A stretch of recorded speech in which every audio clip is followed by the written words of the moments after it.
காசா ரொம்ப காலமா இஸ்லாமிய பாரம்பரியத்தோட ஒரு முக்கியமான மையமா இருக்கு. நபி ஸல்லல்லாஹு அலைஹி வஸல்லம் அவங்களுடைய பாட்டனாரான ஹாஷிம் இப்னு அப்து மனாஃப் அங்கதான் அடக்கம் செய்யப்பட்டிருக்காங்க.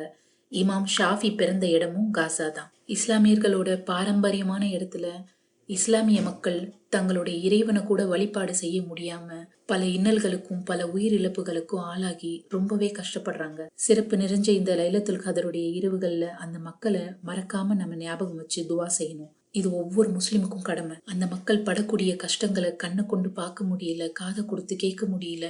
நம்ம சகோதரர்களாகிய அந்த மக்களுக்காக நம்ம செய்யக்கூடியது ஒன்னே ஒண்ணுதான். அல்லாஹ் கிட்ட நம்ம கைகளை ஏந்தி அவன்கிட்ட இந்த லைலத்துல் கதருடைய இரவுகளை அந்த மக்களுக்காக அதிகமா துவா செய்யணும். யா அல்லாஹ், கருணையை வழங்குபவனே, அந்த மக்களுக்கு உன்னுடைய கருணையை வழங்கு.